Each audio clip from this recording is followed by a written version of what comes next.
Hai guys, welcome back to Root Channel. Gimana keadaan teman-teman hari ini? Semoga semuanya dalam keadaan baik-baik saja ya. Kali ini kita akan membahas prosa fiksi, perbandingan antara kondisi pada karya sastra dengan realita kehidupan sosial. Tapi sebelumnya, jangan lupa like, comment, share, dan subscribe. Dan terus dukung channel ini karena kita akan membahas lebih banyak lagi mengenai prosa fiksi maupun apresiasi puisi.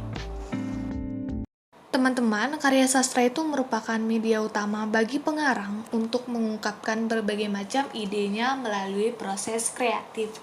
Pemikiran, imajinasi, serta bentuk respon pengarang terhadap proses sosial yang meliputi berbagai macam nilai maupun makna tentang suatu kejadian sebagai landasan pengarang untuk bisa menyampaikan maksud serta tujuannya melalui karya sastra. Tujuan utama diciptakannya karya sastra adalah untuk dinikmati, dipahami, dan dimanfaatkan oleh masyarakat.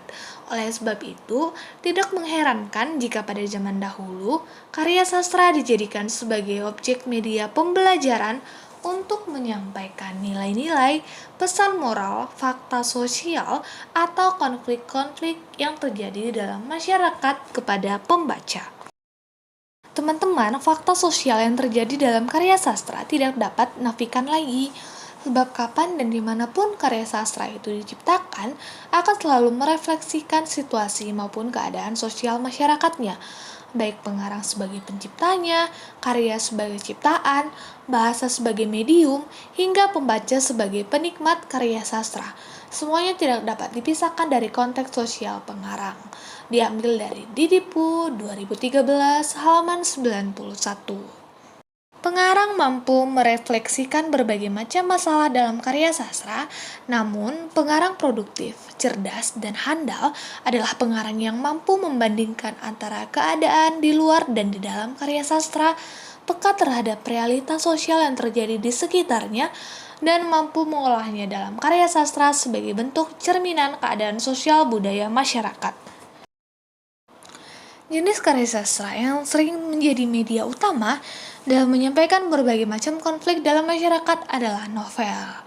Nah, dalam novel, segala sesuatu yang diceritakan itu tentunya dapat dipastikan merupakan hasil refleksi pengarang dan terinspirasi dari dunia nyata masyarakat yang berada di sekitarnya. Novel mampu menyampaikan nilai-nilai kemanusiaan yang tidak jarang dijadikan sebagai cermin mengenai permasalahan nasib hidup, keuntungan dan peruntungan, eksploitasi, pelecehan seksual, perselingkuhan, percintaan, kemelaratan, kejahatan, diskriminasi, dan keglamouran serta aspek-aspek kehidupan yang lain. Dalam dunia kepenulisan, banyak novel yang mengandung unsur-unsur pesan kritik sosial, meskipun hadir dengan identitas serta tujuan dan cara yang berbeda-beda. Nah, hampir sebagian besar novel di Indonesia itu berusaha menyuarakan aspirasinya melalui kritik sosial. Nada Mono 1979 halaman 25 mengatakan bahwa kritik sosial dalam sastra kita dewasa ini tidak lagi hanya mengangkat masalah hubungan antara kere dan orang kaya, kemiskinan dan kemewahan, yang mencakup segala macam problem sosial yang ada di masyarakat. Dan dengan adanya ketidakpuasan terhadap realitas yang sering terjadi pada masyarakat, kadang dinilai tidak selaras dengan kenyataan, maka dengan hal itu pengarang mencoba menyuarakan aspirasinya melalui kritik sosial sebagai bentuk perlawanan terhadap realitas yang terjadi dalam masyarakat. Nah, kita bisa mengambil contoh novel Entrok karya Oki Madasari, yang merupakan novel yang banyak mengandung unsur-unsur kritik sosial di dalamnya, sehingga novel ini sangat menarik untuk diteliti. Novel Entrok merupakan kisah hidup dua orang perempuan, yaitu Sumarni, biasa dipanggil Marni, dan anaknya Rahayu. Kedua perempuan ini diceritakan memiliki pola pikir yang berbeda terhadap kepercayaan. Marni adalah seorang perempuan pemuja leluhur atau biasa disebut animisme yang sangat giat untuk meraih apa yang diinginkannya. Semasa hidupnya, ia tak pernah mengenal pendidikan di sekolah sehingga membuatnya tak bisa membaca. Adapun Rahayu, anaknya, lahir dan tumbuh sebagai wanita yang cerdas, berpendidikan, serta taat dalam menjalankan ibadah agamanya. Nah, semakin dewasa, Rahayu menyadari bahwa apa yang sering dilakukan oleh ibunya, seperti melakukan pemujaan-pemujaan kepada leluhur, dianggapnya menyimpang dari ajaran agama Islam.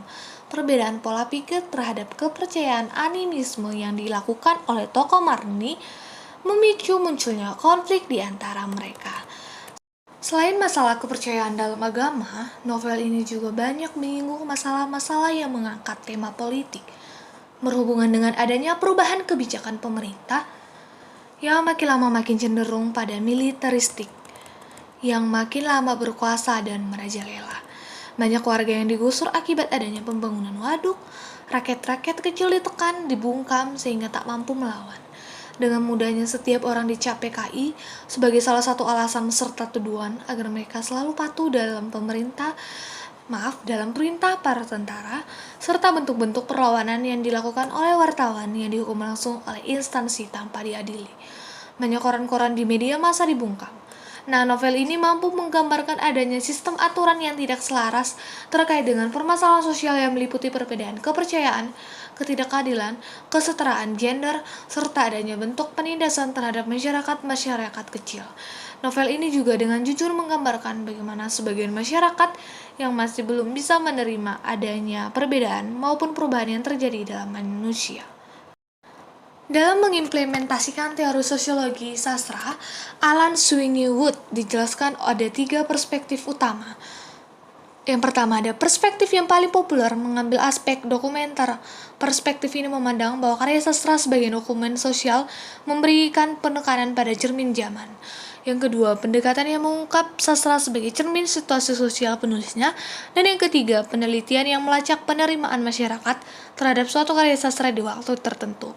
Ketiga hal tersebut dapat berdiri sendiri atau diungkap sekaligus dalam penelitian sosiologi sastra. Nah, sekian dan terima kasih. Sampai jumpa di konten berikutnya. Tetap dukung channel ini karena kita akan membahas lebih banyak lagi mengenai prosa fiksi maupun apresiasi puisi. Sekian dan terima kasih. Semoga bermanfaat bagi teman-teman yang sudah mendengarkan dan menyimak dengan baik.